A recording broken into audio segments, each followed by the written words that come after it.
जय हिंद दोस्तों, स्वागत है आप सभी का एक बार फिर से हमारे स्टडी विद राहुल यूके के प्लेटफॉर्म में। और आज हम यहाँ पर कुछ इम्पोर्टेंट चंद्रवंशीय राजाओं के बारे में चर्चा करने वाले हैं, जिनमें हैं दोस्तों राजा रुद्रचंद के बाद लक्ष्मीचंद, त्रिमलचंद, विजयचंद, दिलीपचंद एवं हम यहाँ पर आज डिस्कस करेंगे राजा बाज बहादुर चंद के बारे में। तो चलिए दोस्तों टॉपिक की ओर बढ़ते हैं और डिस्कस करते हैं आज का सेशन। ये सेशन बहुत ही जबरदस्त होने वाला है दोस्तों, क्योंकि यहाँ से यूके ट्रिपल के एग्जाम में मैक्सिमम क्वेश्चन पूछे जाते हैं। तो चलिए दोस्तों डिस्कस करते हैं सबसे पहले राजा लक्ष्मीचंद को। दोस्तों राजा लक्ष्मीचंद पुत्र है किसका? रुद्रचंद का। राजा रुद्रचंद यहाँ पर चंद डायनेस्टी का 45वां राजा था। इससे पहले दोस्तों 44वां कल्याणचंद था और उससे पहले 43वां राजा भीष्मचंद। अब देखते हैं दोस्तों राजा लक्ष्मीचंद, जिसका टाइम पीरियड है 1597 से लेकर 1621 तक, यानी कुल मिलाकर 24 साल तक शासन करेगा कुमाऊं में चंद डायनेस्टी के थ्रू। अब देखते हैं दोस्तों इसके पिता है रुद्रचंद और राजा रुद्रचंद के दो पुत्र रहते हैं, शक्ति गुसाई और लक्ष्मीचंद। जिनमें से दोस्तों जो शक्ति गुसाई है ये जन्म से अंधा रहता है। जो राजा रुद्रचंद का एक बड़ा पुत्र है शक्ति गुसाई, वो जन्म से अंधा रहता है। अंधे होने के बावजूद भी फिर भी राजा रुद्रचंद इसको चंद्रवंश का प्रशासन थमा देता है, यानी चंद्रवंश का प्रशासन, पूरा कुमाऊं का प्रशासन इस शक्ति गुसाई के हाथ में। जो भी व्यवस्थाएं होंगी, चाहे राजनीतिक या प्रशासनिक ढंग से, सारी व्यवस्थाएं शक्ति गुसाई देखेगा। अब देखते हैं दोस्तों इसके बाद लक्ष्मीचंद। शक्ति गुसाई को राजा रुद्रचंद राज्य नहीं देता, यानी राजा नहीं बनाता है। राजा बनाता है वो लक्ष्मीचंद को, जिसको लखुली विराली के नाम से भी जाना जाता है। दोस्तों राजा लक्ष्मीचंद को हम परमार डायनेस्टी में अच्छे से पढ़ चुके हैं कि राजा लक्ष्मीचंद एवं मानसा के बीच 8 आक्रमण होते हैं, जिसमें 6 आक्रमण लगातार हारता है लक्ष्मीचंद। 7वां आक्रमण पनौगढ़ का आक्रमण, जो पनौगढ़ दुर्ग का आक्रमण है, उसमें लक्ष्मीचंद की फिर से हार हो जाती है और उसके बाद इसको लखुली विराली का नाम पड़ जाता है। क्यों पड़ता है दोस्तों? हारने के बाद पनौगढ़ के युद्ध में लक्ष्मीचंद जब हार जाता है तो जो उसके सैनिक थे उसको एक पालकी में बिठा के फटे पुराने कपड़े पहना के वापस लाते थे और छुप छुप कर लक्ष्मीचंद आ रहा था। हार के आ रहा है राज्य में वापस, तो छुप छुप के आ रहा था लक्ष्मीचंद, इसलिए इसको लखुली विराली का नाम दिया गया। अब देखते हैं दोस्तों इसमें गढ़वाल के राजा मानसा से 8 बार युद्ध, जो कि हम डिस्कस कर चुके। 8वां युद्ध जब होता है दोस्तों राजा मानसा एवं लक्ष्मीचंद के बीच, तो इस युद्ध में राजा मानसा का एक पावरफुल सेनापति खतर सिंह मारा जाता है। कौन मारा जाता है? खतर सिंह मारा जाता है। और इस समय लक्ष्मीचंद का साथ देता है उसका एक पावरफुल सेनापति गैंडाबिस्त।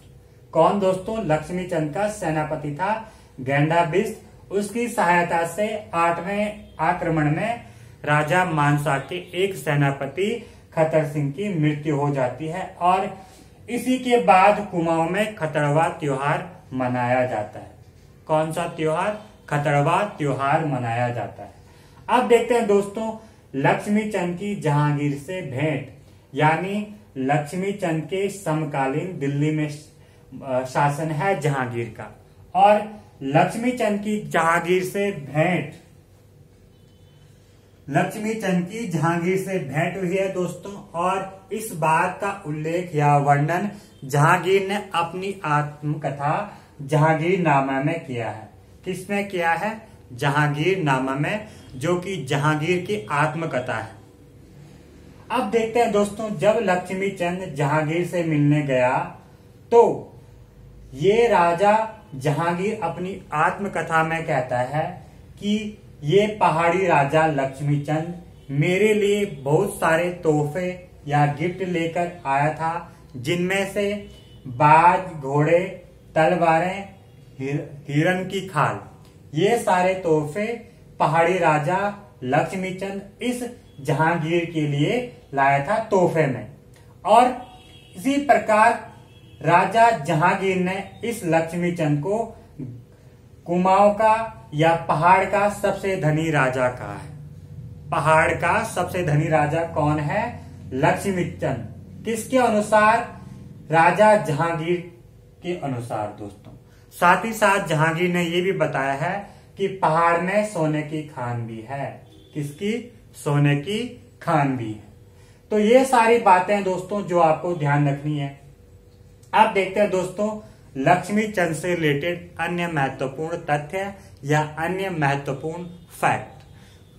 पहला फैक्ट है दोस्तों 1602 में बागनाथ मंदिर का जीर्णोद्धार किया।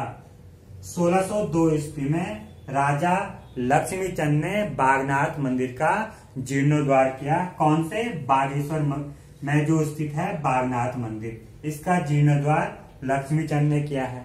साथ ही साथ सीरा से प्राप्त चंदों की वंशावली में इसे लक्ष्मीचंद। अब अलग अलग इतिहासकारों ने और अलग अलग वंशावलियों में राजा लक्ष्मीचंद का नाम अलग अलग नाम से वर्णित हुआ, यानी किसी ने भी एक नाम नहीं दिया है। अब देखिए सीरा से प्राप्त जो चंदों की वंशावली थी उसमें इसका नाम लक्ष्मीचंद दिया गया। मूनाकोट ताम्रपत्र में लक्ष्मण, मूनाकोट ताम्रपत्र में लक्ष्मीचंद को लक्ष्मण नाम दिया गया। और मानवोदय काव्य में जो कि कवि भरत की है उसमें इसको लक्ष्मण कहा गया।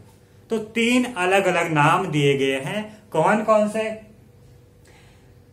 चंदों की वंशावली में लक्ष्मीचंद, मूनाकोट ताम्रपत्र में लक्ष्मण और मानवोदय काव्य में लक्ष्मण कहा गया है लक्ष्मीचंद को। तो ये सारे इंपॉर्टेंट फैक्ट है। नेक्स्ट पॉइंट है दोस्तों अल्मोड़ा में लक्ष्मीश्वर महादेव मंदिर बनाया। वैसे नाम से इजी है दोस्तों, लक्ष्मीचंद ने अपने नाम से ही लक्ष्मीश्वर महादेव मंदिर बनाया है। कहां पर? अल्मोड़ा में बनाया। अब देखते हैं दोस्तों लक्ष्मीचंद के वंशावली यानी लक्ष्मीचंद का आगे का वंश। तो दोस्तों माना जाता है कि लक्ष्मीचंद के 21-22 पुत्र थे। दोस्तों एक पत्नी से तो ये पॉसिबल नहीं है। राजा महाराजाओं के टाइम पे एक राजा की अनेकों रानियां होती थी, 10, 20, 25 जितनी शादी करेगा उसकी मर्जी है।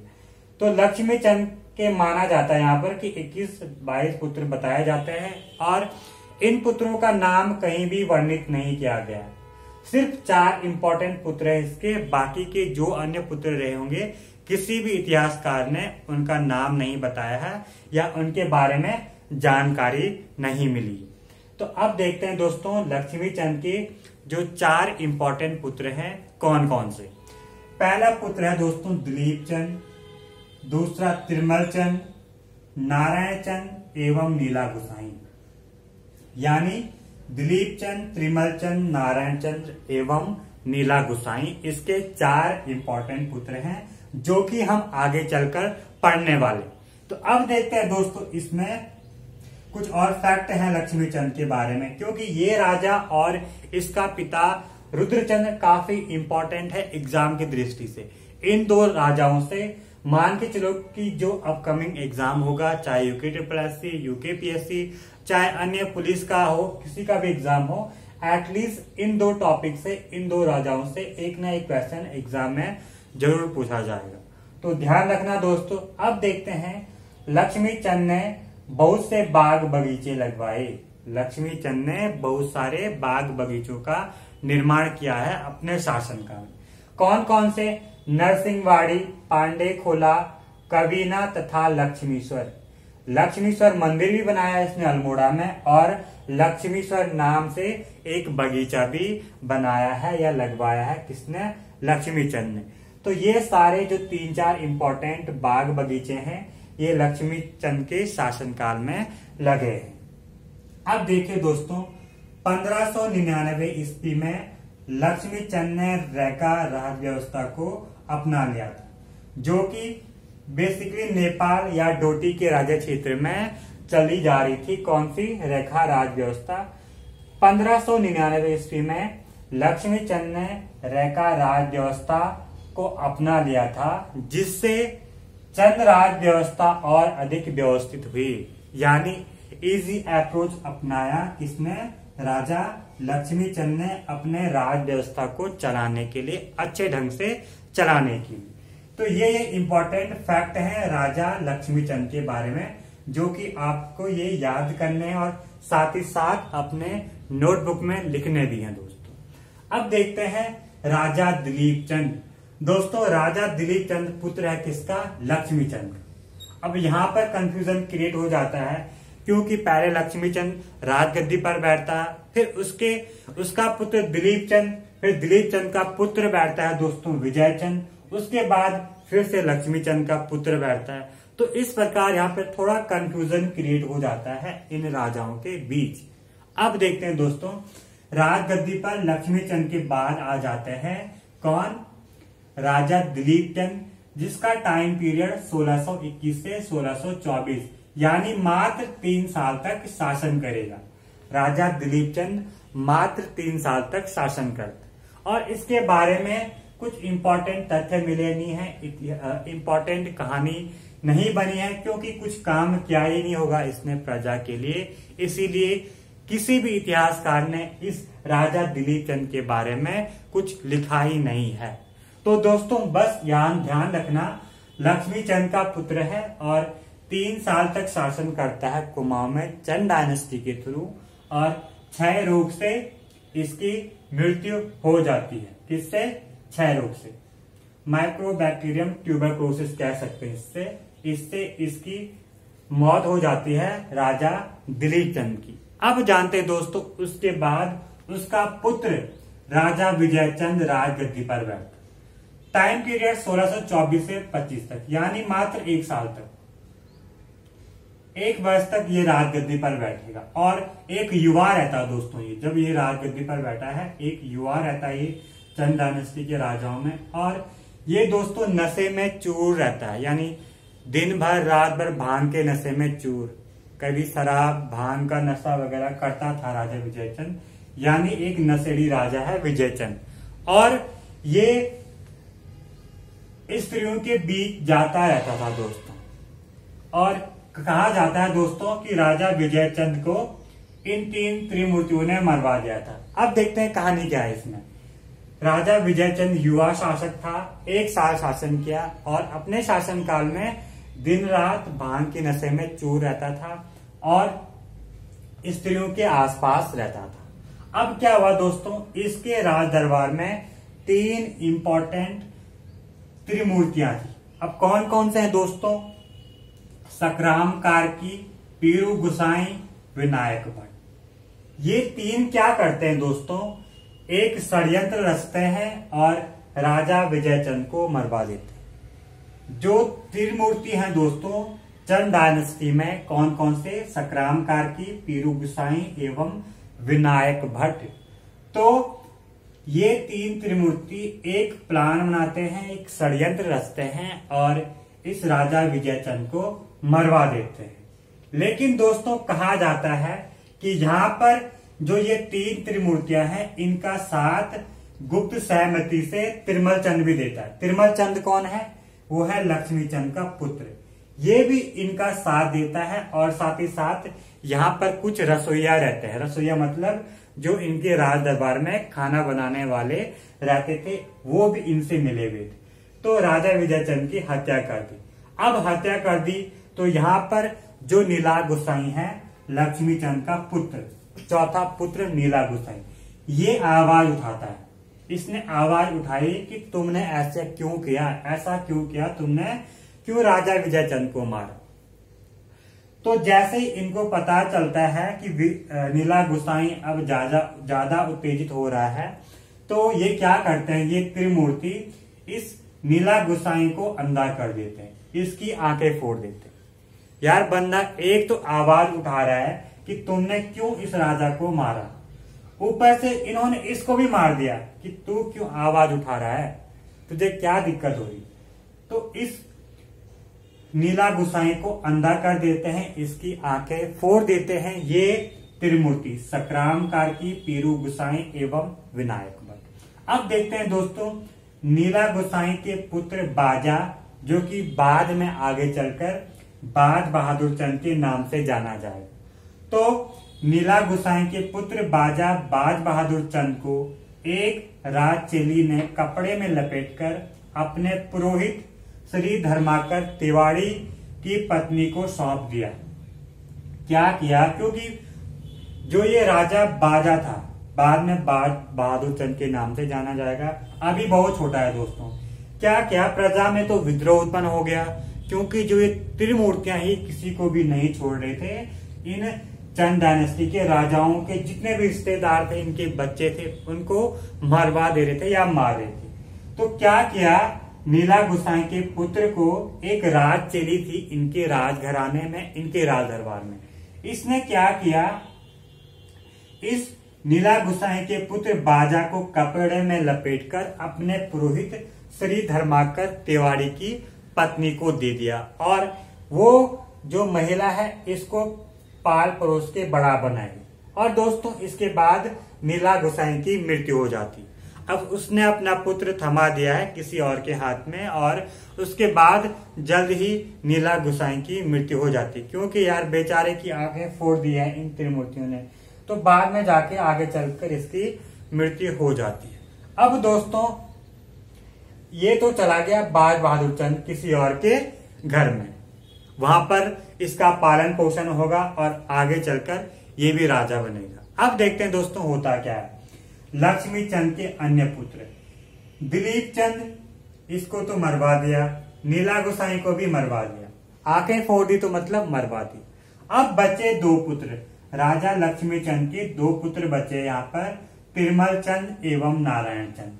अब दोस्तों इन त्रिमूर्तियों ने इतना अत्याचार फैला दिया था कुमाऊं में कि ये राजा तिरमल चंद भाग जाता है गढ़वाल, और नारायण चंद कहाँ भागता है, डोटी यानी नेपाल भाग जाता है नारायण चंद। इसके बारे में इतिहासकारों ने कुछ खास जानकारी नहीं दी है, किसके बारे में, नारायण चंद के बारे में। अब देखिए दोस्तों तिरमल चंद, क्योंकि तिरमल चंद भी एग्जाम की दृष्टि से काफी इंपॉर्टेंट है। क्या क्वेश्चन बनेगा, पहला फैक्ट जान लेते हैं दोस्तों। लक्ष्मी चंद के अन्य पुत्र, एक चला गया नेपाल, दूसरा जो तिरमल चंद है इनके त्रिमूर्तियों के अत्याचार से ये भाग जाता है गढ़वाल के राजा श्याम शाह के राज दरबार में, और गढ़वाल का राजा यानी परमार वंश का राजा श्याम शाह इसको अपने राज दरबार में शरण दे देता है। किसको, तिरमल चंद को। कई बार हम देखते हैं दोस्तों चंद डायनेस्टी परमार डायनेस्टी के बीच आक्रमण होते रहते हैं। यहीं पर देखिए लक्ष्मी चंद मानसा के बीच 8 आक्रमण। इस प्रकार दोस्तों यहाँ पर देखने को मिल रहा है कि तिरमल चंद गढ़वाल में आके शरण ले रहा है। तो शरण ले ली है उसने राजा श्याम शाह के राज दरबार में, और राजा श्याम शाह की मदद से मेहरा दल द्वारा कुमाऊं की गद्दी पर बिठाया गया तिरमल चंद। तिरमल चंद को आगे जाकर ये राजा श्याम शाह मेहरा दल द्वारा कुमाऊं की राजगद्दी पर बिठाया। कहां पर, कुमाऊं की राजगद्दी पर। तो चलिए दोस्तों अब डिस्कस करते हैं यहाँ पर किसके बारे में, राजा तिरमल चंद के बारे में, जिसका टाइम पीरियड है 1625 से लेकर 1638 ईस्वी तक। राजा तिरमल चंद 1625 से लेकर 1638 तक, यानी 13 साल तक शासन करेगा कुमाऊं। अब देखिए दोस्तों, अब राजा तिरमल चंद ने क्या किया, पहले तो एक गुप्त सहमति से इसने इनको मरवा दिया। किसको मरवाया था, राजा विजय चंद को मरवा दिया था, नीला गुसाई को।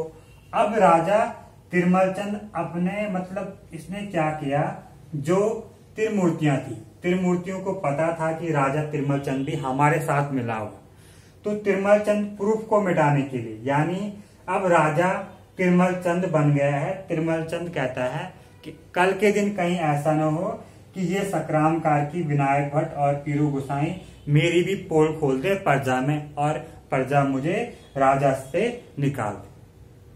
तो राजा तिरमल चंद क्या करता है, ये सकराम कारकी यानी सबको मरवाएगा, ये सबको, जितने ने भी भ्रष्टाचार पैदा कर रखा था कुमाऊं में चंद डायनेस्टी में। तो सकराम कारकी को मरवा देता है तिरमल चंद। विनायक भट्ट की आंखें फोड़ देता है, बेचारे की आंखें फोड़ दी किसने, तिरमल चंद ने। और पीरू गुसाई को इस प्रकार मजबूर करेगा कि पीरू गुसाई आत्महत्या कर लेता है, यानी आत्महत्या करवाने पर मजबूर कर देता है तिरमल चंद पीरू गुसाई को। किसको, पीरू गुसाई को। और दोस्तों कुछ नए रूल रेगुलेशन नियम कानून बनाता है जो इनके दरबार में रसोइया होते थे, यानी खाने बनाने वालों के लिए इन्होंने कुछ रूल रेगुलेशन बना दिए थे कि जो भी खाना बनेगा पहले रसोइया टेस्ट करेगा कि कहीं जहर तो नहीं मिला रखा है। तो इस प्रकार रूल रेगुलेशन बना दिए थे राजा तिरमल चंद। अब देखिए दोस्तों इसमें कि तिरमल चंद के कुछ इंपॉर्टेंट पॉइंट।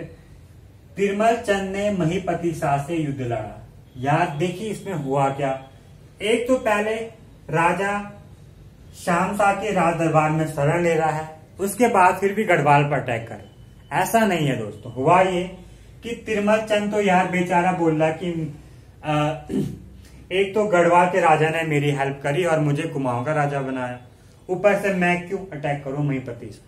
दोस्तों होता यह है, वैसे तो हम परमार डायनेस्टी में पढ़ चुके हैं राजा महीपति शाह के बारे में। होता ये दोस्तों, राजा महीपति शाह जब अपने पापों का प्रायश्चित करना चाहता है तो वो क्या करता है, उसके सामने वैसे एक पंडित 3 ऑप्शन रखता है, या तो आत्महत्या कर ले, या तो पेड़ के नीचे जाके आत्महत्या कर ले, नदी में कूद ले, या युद्ध करके मर जा। तो महीपति शाह जबरदस्ती इस राजा तिरमल चंद को फोर्स करता है कि मेरे साथ युद्ध लड़ो और मुझे मारो, मैं मरना चाहता हूं, मतलब अपने पापों का प्रायश्चित करना चाहता हूं। तो पहले तो तिरमल चंद मना कर देता है, यार मैं क्यों युद्ध लड़ूं। तिरमल चंद मना कर देता है महीपति शाह को कि मैं क्यों युद्ध लड़ूं, क्योंकि आपके जो पुराने शासक थे उन्होंने मुझे ही राजा बनाया, तो मैं क्यों आपसे लड़ूं। तो फिर भी जब महीपति शाह आक्रमण करता है तिरमल चंद पर, तो तिरमल चंद मजबूर होकर यार इस राजा महीपति शाह को मार देता। तो तिरमल चंद ने महीपति शाह से युद्ध लड़ा था। अब देखिए दोस्तों, पाभे ताम्रपत्र पिथौरागढ़ में मिला है। इसमें ये उल्लेख या ये वर्णन मिला है कि राजा तिरमल चंद ने कुछ पुरोहितों को भूमिदान किया है, यानी भूमिदान का उल्लेख मिला है पाभे ताम्रपत्र पिथौरागढ़ में। राजा तिरमल चंद ने भूमि को दान किया है कुछ पुरोहितों या पंडितों को। अब देखिए दोस्तों इसमें नेक्स्ट राजा कुंवर बाजा गुसाई, यानी अभी कुंवर है, बिल्कुल युवा है, तो इसको गुसाई कहा जा रहा है, या बाद में जब राजा बनेगा तो बाज बहादुर चंद। अब देखिए दोस्तों, राजा कुंवर बाजा गुसाई या कौन, बाज बहादुर चंद। टाइम पीरियड 1638 से लेकर 1678 ईस्वी तक। अब देखिए दोस्तों, राजा बाज बहादुर चंद किसका पुत्र है, पहले जान लेते हैं कि लक्ष्मी चंद का पुत्र है नीला गुसाई, और नीला गुसाई का पुत्र बाज बहादुर चंद। क्योंकि जो तिरमल चंद है दोस्तों, ये तिरमल चंद राजा बनाता है किसको, यानी जब तिरमल चंद का आखिरी टाइम आ जाता है तो तिरमल चंद एक अच्छा व्यक्ति ढूंढता है जो कि उसे मिलता है कौन, नीला गुसाई का पुत्र कौन, यानी उसके भाई का पुत्र बाज बहादुर चंद। तो अब तिरमल चंद इसको राजा बनाएगा, कुंवर बाजा गुसाई या बाज बहादुर चंद। टाइम पीरियड 1638 से लेकर 1678 ईस्वी तक। नीला गुसाई पुत्र है लक्ष्मी चंद का, और बाज बहादुर चंद पुत्र है नीला गुसाई का, क्योंकि नीला गुसाई भी एक अच्छा व्यक्ति था दोस्तों कुमाऊं में चंद डायनेस्टी के राज दरबार में। अब देखिए, अब इसके बारे में कुछ इंपॉर्टेंट पॉइंट मैंने नंबर वाइज लिखे हैं कि तराई पर बाजा का अधिकार, तराई पर बाजा का अधिकार कैसे। अब देखिए दोस्तों, इसके पीछे कहानी है। कटेहरी के राजा या कटेहरी के राजपूतों ने तराई के काफी क्षेत्रों पर कब्जा कर लिया था। हुआ ये कि कटेहरी के राजपूतों ने तराई के कुछ क्षेत्रों पर कब्जा कर लिया था, और राजा बाज बहादुर चंद के पास कोई भी ऑप्शन नहीं था इनको यहाँ से भगाने की। तो राजा बाज बहादुर चंद क्या करता है, ये जाता है दिल्ली शाहजहां के दरबार में और शाहजहां के लिए कुछ उपहार ले जाता है और शाहजहां भी खुश, और यहीं पर उन दोनों के बीच एक अच्छा संबंध स्थापित हो जाता है। किसके बीच? राजा शाहजहां एवं बाज बहादुर चंद के बीच। अब देखिए दोस्तों, बाजा शाहजहां के दरबार में जाएगा उपहार लेके, गढ़वाल युद्ध में शाहजहां का साथ देगा। अब होता है ये दोस्तों कि अब ये मिल गया है बाज बहादुर चंद शाहजहां के साथ, और जब शाहजहां गढ़वाल के राजाओं से युद्ध लड़ता है तो बाज बहादुर चंद भी शाहजहां का साथ देता है, जबकि उसे साथ देना चाहिए था गढ़वाली सेना का, अपने क्षेत्र का, लेकिन नहीं, वो साथ देता है शाहजहां का। और शाहजहां इसकी वीरता को देखते हुए इसको बहादुर व जमींदार की उपाधि देता। किसकी? बहादुर एवं जमींदार की उपाधि शाहजहां ने दी है राजा बाज बहादुर चंद को। एग्जाम में क्वेश्चन बन सकता है कि बाजा गुसाई को बहादुर की उपाधि किसने दी? तो राजा शाहजहां ने दी। अब देखिए दोस्तों, रुस्तम खां मुरादाबाद का सूबेदार है के नेतृत्व में तराई पर आक्रमण के लिए सेना भेजता है। अब देखिए दोस्तों, जो हम पढ़ रहे थे, कटेरी के राजपूतों ने तराई के काफी क्षेत्रों पर अपना कब्जा कर लिया था। उसके बाद जब इनके बीच अच्छा संबंध स्थापित हो जाता है तो राजा शाहजहां इस बाज बहादुर चंद की हेल्प के लिए रुस्तम खां, जो कि मुरादाबाद का सूबेदार है, के नेतृत्व में तराई पर आक्रमण के लिए एक सेना भेजता है और जीत जाते हैं राजा शाहजहां की सेना। और फिर से यहाँ पर तराई के क्षेत्र में किसका? बाज बहादुर चंद का अधिकार स्थापित हो जाता है। तो ये इंपॉर्टेंट फैक्ट है दोस्तों। अब देखिए दूसरा इंपॉर्टेंट पॉइंट, सुलेमान सिको का चंद राज्य में आगमन 1658। अब देखिए दोस्तों, दिल्ली में शाहजहां के बाद उसके 4 पुत्र थे दोस्तों, जिनमें औरंगजेब हो गया, आपका सुलेमान, दारा सिको वगैरह, इस प्रकार 4 पुत्र थे। तो हुआ क्या दोस्तों, दिल्ली में उत्तराधिकार के लिए युद्ध छिड़ गया। किसके बीच? औरंगजेब हो गया, दारा सिको हो गया, मुराद हो गया और एक और भाई था इनका। तो इनके बीच युद्ध छिड़ गया था दोस्तों। तो क्या औरंगजेब ने क्या किया? इन सभी भाइयों को मरवा दिया। यानी औरंगजेब काफी चालाक था, दिमाग से भी, और काफी पावरफुल था, शक्तिशाली था। तो औरंगजेब ने यहाँ पर दारा सिको को भी मार दिया, मुराद को भी मार दिया, अपने सारे भाइयों, तीनों भाइयों को मार दिया।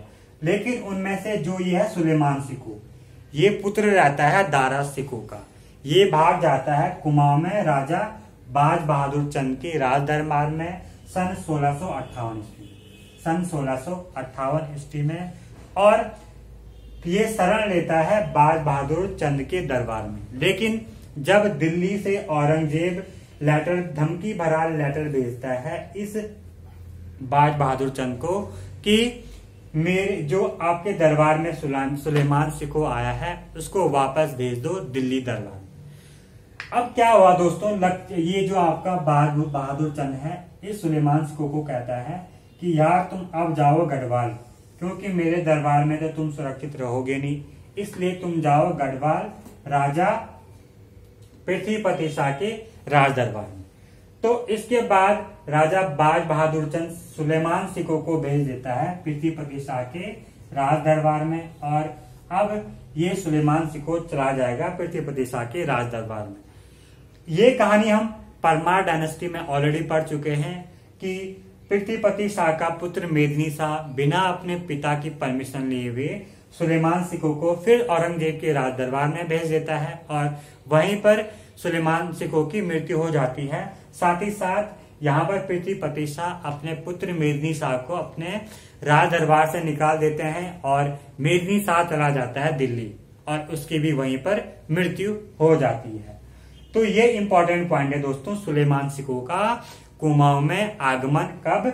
1658 ईस्वी में। अब देखिए दोस्तों, यहाँ पर तीसरा इंपॉर्टेंट पॉइंट, नंदा देवी की मूर्ति गढ़वाल से चुराई। नंदा देवी की मूर्ति। अब आगे चलकर देखते हैं दोस्तों, नंदा देवी की मूर्ति गढ़वाल से चुराई। इस राजा बाज बहादुर चंद ने बधानगढ़ व लोहावगढ़ पर चढ़ाई की, यानी आक्रमण किया और गढ़वाल से नंदा देवी की मूर्ति मल्ला महल में स्थापित करी। यानी इसने गढ़वाल से नंदा देवी की मूर्ति चुराई और कुमाऊं के मल्ला महल में रखी, जिसका निर्माण किया था किसने? रुद्रचंद। और हमने पढ़ा था साथ ही साथ बालो कल्याण चंद ने भी, क्योंकि अलग अलग इतिहासकारों ने अलग अलग फैक्ट दिए। तो पिछले लेक्चर में देख लेना दोस्तों आप, उसमें अच्छे से हमने डिस्कस किया है मूर्ति मल्ला महल का किला। अब देखिए दोस्तों, इसमें चौथा पॉइंट, मानिला किले पर आक्रमण। दोस्तों एक्चुअल में होता यह है कि मानिला किले पर अभी तक कत्यूरियों का शासन रहता है, यहाँ पर कत्यूरी राजा रहते। तो राजा बाज बहादुर चंद इन राजाओं को भगाकर यहाँ से, इस कत्यूरियों को भगाकर यहाँ पर ये गढ़वाल में आ जाते हैं और ये कत्यूरी यहाँ पर गढ़वाल में विद्रोह उत्पन्न कर देते हैं। तो ये कहानी दोस्तों जो मानिला किले पर आक्रमण की कहानी है, हम नेक्स्ट टॉपिक में डिस्कस करेंगे, क्योंकि यहाँ पर एक नई कहानी स्टार्ट हो जाती है तीलू रौतेली की, जो कि एग्जाम की दृष्टि या बेसिक नॉलेज के लिए बहुत इंपॉर्टेंट है। कौन सा? तीलू रौतेली। मानिला किले पर आक्रमण के बाद तीलू रौतेली का क्या प्रस्ताव रहता है दोस्तों। तो अब आगे चलकर हम पढ़ेंगे इसके बारे में। Thank you. अभी रुको जरा।